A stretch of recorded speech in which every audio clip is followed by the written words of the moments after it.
ব্যাপারে বিস্তারিত। শুধু মন্ত্রিত্ব নয়, দল থেকেও বাদ পড়ছেন আব্দুল লতিফ সিদ্দিকী। যুক্তরাষ্ট্র ও যুক্তরাজ্য সফর শেষে সিলেট ওসমানী বিমানবন্দরে নেমে এই কথা জানালেন প্রধানমন্ত্রী শেখ হাসিনা। এদিকে হজ, তাবলিগ, জামাত ও মহানবীকে নিয়ে কটূক্তি করায় বিভিন্ন জেলায় লতিফ সিদ্দিকীর বিরুদ্ধে আরও 6টি মামলা হয়েছে আজ। তার শাস্তি দাবিতে বিক্ষোভও হয়েছে বিভিন্ন স্থানে। তারেক শাহরিয়ারের রিপোর্টে থাকছে বিস্তারিত।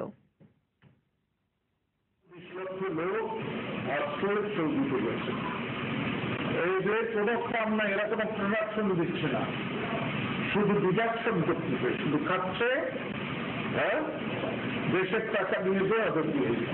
লতিফ সিদ্দিকীর এমন বিতর্কিত মন্তব্য নিয়ে দেশে যখন তুমুল সমালোচনা চলছে, তখনই যুক্তরাষ্ট্র ও যুক্তরাজ্যে 10 দিনের সফর শেষে দেশে ফিরলেন প্রধানমন্ত্রী। সিলেট ওসমানী বিমানবন্দরে 1 ঘন্টার যাত্রা বিরতির সময় নেতাকর্মীদের জানালেন, শুধু মন্ত্রিসভা থেকে নয়, দল থেকেও বাদ পড়ছেন লতিফ সিদ্দিকী। লতিফ সিদ্দিকী সাহেব সম্বন্ধে পরিষ্কার সিদ্ধান্ত যারা তিনি পদক্ষেপ নিয়েছেন, অত্যন্ত জোরালো পদক্ষেপ, এবং দলের সাথে তার আর কোনো সম্পৃক্ত থাকবে না এই ব্যাপারে নিয়েছে, অত্যন্ত অনড় পরিষ্কার। ধর্ম নিয়ে লতিফ সিদ্দিকীর মন্তব্যে নিজেও মর্মাহত বলে জানান প্রধানমন্ত্রী। পরে সিলেট থেকে শাহজালাল আন্তর্জাতিক বিমানবন্দরে পৌঁছান শেখ হাসিনা।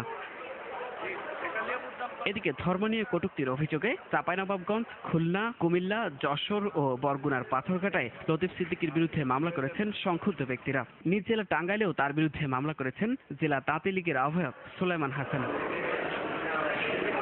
লতিফ সিদ্দিকীর শাস্তি দাবিতে কয়েক জেলায় বিক্ষোভ করেছে বিভিন্ন সংগঠন। চট্টগ্রামে তার ছবিতে আগুন দেন মহানগর আওয়ামী লীগ নেতাকর্মীরা।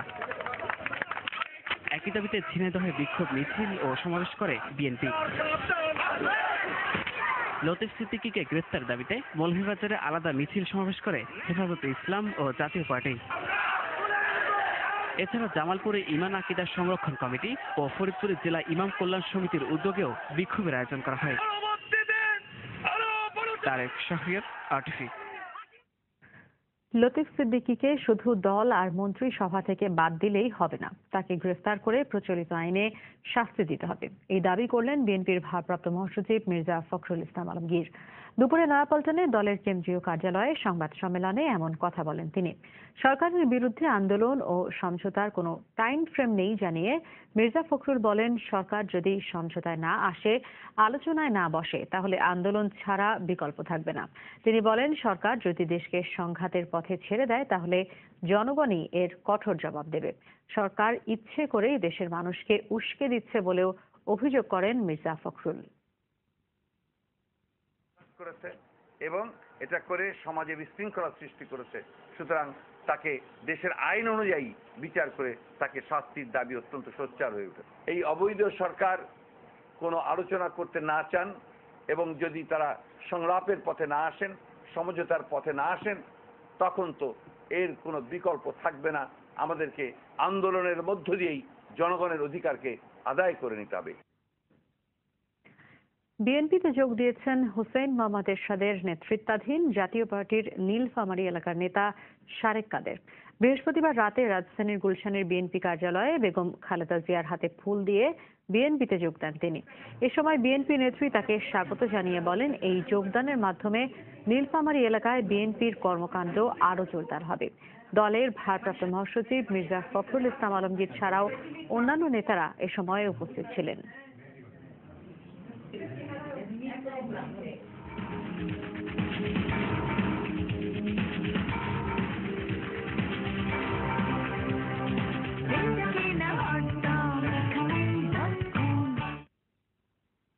এখানেই.com কোরবানি হাটের খবর।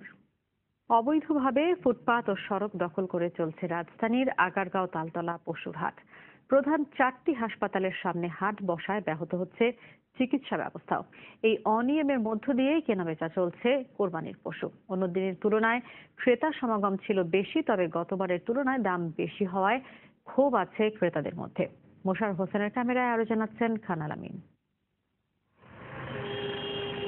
রাজধানীর শেরেবাংলা নগরের জাতীয় চক্ষু বিজ্ঞান ইনস্টিটিউট ও হাসপাতালের সামনে এভাবেই রাস্তা ও ফুটপাত দখল করে সারিবদ্ধভাবে রাখা হয়েছে কোরবানির পশু। ইজারাকৃত জায়গার বাইরে হাট বসতে দেয়া হবে না, ডিএমপি কমিশনারের এমন বক্তব্য যেন সজাগ করতে পারছে না টহলে থাকা র্যাব পুলিশকে। জাতীয় বক্ষব্যাধি হাসপাতালের সামনের অবস্থাও একই। ব্যাপারীরা বলছেন অনেকটা জোর করে তাদের এমন জায়গায় বসতে বাধ্য করেছে ইজারাদাররা। আমাদের হসপিটালে যদি কোনো রোগী আসতে চায়, অ্যাম্বুলেন্স ঠিক মতো ঢুকতে পারে না, রোগীরা ভালোভাবে সেবা নিতে পারতেছে না। এই জায়গা থেকে আমাদের অনেক সমস্যা হচ্ছে। আমরা গাড়ি নিয়ে আসলাম, ইজারাদার আমার গাড়ি ঠেক দিয়ে বললো যে এখানে জায়গা দিচ্ছি, আমার এখানে বসা দিচ্ছে। অনেক লোক বাধা দিচ্ছে, তারপরে ইজারাদার জোর করে আমাদের বসা দিচ্ছে এখানে। ঈদের দিন ঘনিয়ে আসায় হাটে ক্রেতার সংখ্যাও বাড়ছে, তবে দাম নিয়ে সন্তুষ্ট নন ক্রেতা বিক্রেতা কেউ। এখন তো চাল ভুসি আমরা তো কিনে খাওয়াই, তো ওটার তো দাম বেশি, তাই আমাদের গরুর দাম এখন একটু বেশি। প্রাইসটা অনেক হাই, যে জন্য আজকে হয়তো আমার জন্য অনেক হয়ে যাচ্ছে আর কি, টাফ হয়ে যাচ্ছে কিনা। এর মধ্যেই দরদাম করে অনেকেই কিনছেন তার পছন্দের পশুটি। ঈদ আনন্দের শুরুটা করছেন কুরবানির হাট থেকেই। খান আলামিন, RTV, ঢাকা। টাকা দিয়ে টিকিট কিনেও সিট পাচ্ছেন না, এমন অভিযোগ করলেন রেলের যাত্রীরা। যাত্রী কম থাকলেও পর্যাপ্ত বগির সংস্থান না হওয়াতে দুর্ভোগের শিকার রেলের দূরপাল্লার যাত্রীরা। এদিকে রাজনৈতিক প্রভাবের কারণে গরুর হাট রাস্তার ওপর বসায় ঘরমুখ মানুষগুলোর বিড়ম্বনা হচ্ছে বলে অভিযোগ করলেন সড়ক পরিবহন মন্ত্রী। রেল ও সড়ক পথের দুর্দশা নিয়ে সুরাইয়া মনির রিপোর্ট। টিকিটের ঝক্কি ঝামেলার শেষে এবার যেন যুদ্ধে নেমেছেন রেল যাত্রীরা, তবুও মুখে হাসি। ঈদে বাড়ির পথে রওনা দিতে পেরে আর গ্রামের বাড়ি যাওয়ার সুযোগ পেয়ে বাড়তি আনন্দে শিশুরা। ওইখানে গরু আছে, ঘাস খাওয়ানো হবে, কষ্ট তো একটু হবে যাওয়ার সময়, তাছাড়া মজার কিসের? ঈদে যাতায়াতের দুর্ভোগকে অনেকটা নিয়তি হিসেবেই মেনে নিয়েছেন অনেকে। মানে ট্রেন কখন আসবে, দেরি লেট হবে কিনা, এইবার কোনো সমস্যা নেই। টিকিট পাইতে তো আমাদের অনেক ঝক্কি ঝামেলা পোহাইতে হয়েছে, আমরা লাইনে দাঁড়ায় টিকিট পাই না, দালালের কাছ থেকে ডবল দাম আমাদের টিকিট নিতে হচ্ছে। ব্যবসা গরমে বসে আছি, এই যে ফ্যান দিচ্ছে না, কষ্ট। লাইনে দাঁড়িয়ে থেকে টিকিট কাছে, কিন্তু টিকিট সিট ছাড়া টিকিট জায়গা পাইতেছি না, খুব কষ্ট করে যাইতেছি। মেশিনে টিকিট দেয় না, এই টিকিট দেয় কিন্তু সিট দেয় না, সিট তারা ব্ল্যাকে বিক্রি করে দেয়।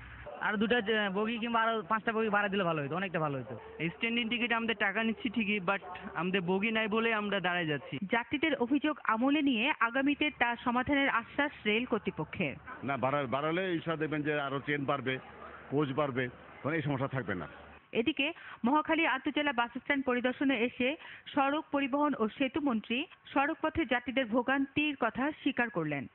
রাজনৈতিক ইনফ্লুয়েন্সের জন্য সমস্যা হচ্ছে, জনপ্রতিনিধিরা অনেকেই নিয়ম না মেনে এই গরুরাট বসানোর ব্যাপারে সহযোগিতা করে এবং সেটা অত্যন্ত দুঃখজনক। আমি এখনো বলছি যে এ ব্যাপারে আইন সবার জন্য সমান। তবে যানজট নিরসনে ঈদের আগে ও পরের 3 দিন সড়ক পথে রড, সিমেন্ট ও পাথরবাহী ট্রাক বন্ধ থাকবে বলে জানালেন মন্ত্রী। সুরাইয়া মুন্নি, RTV, ঢাকা।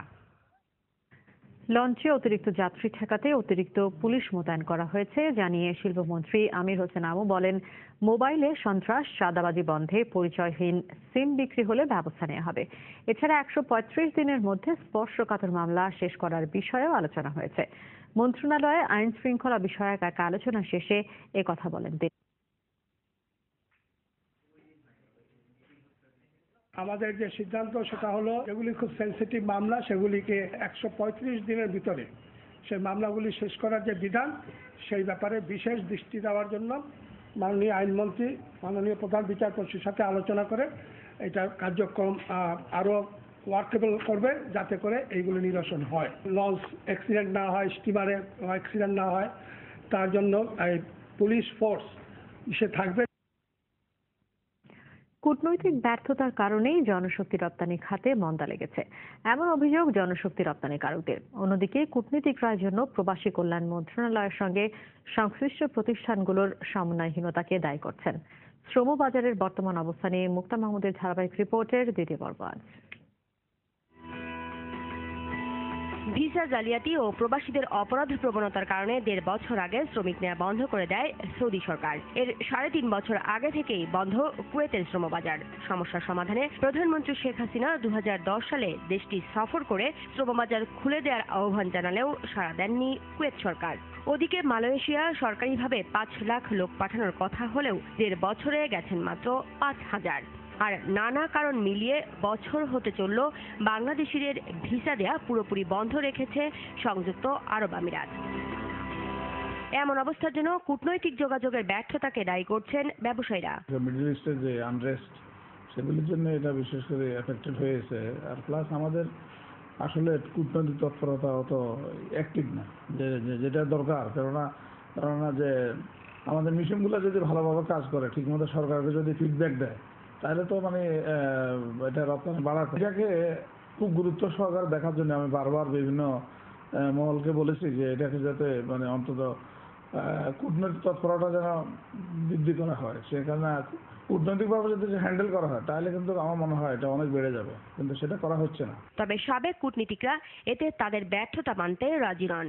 তারা বরং এজন্য প্রবাসী কল্যাণ মন্ত্রণালয়ের সঙ্গে পররাষ্ট্র মন্ত্রণালয় ও জনশক্তি রপ্তানি প্রতিষ্ঠানগুলোর সমন্বয়ের অভাবকে দায়ী করছেন। আমরা যখন কূটনৈতিকভাবে রপ্তানির কথা চিন্তা করি তখন আমাদের দেখতে হবে যে আমরা কি রপ্তানি করছি, তার মান কি। গার্মেন্ট ইন্ডাস্ট্রিতে কোয়ালিটির উপরে এত জোর দেওয়া হয়, সেই জোর কি আমরা জনশক্তিকে দিচ্ছি? সুতরাং ওইটা যতদিন আমরা রিজলভ করতে না পারবো, সেই সমস্যা যে আমাদের জনশক্তির উন্নয়ন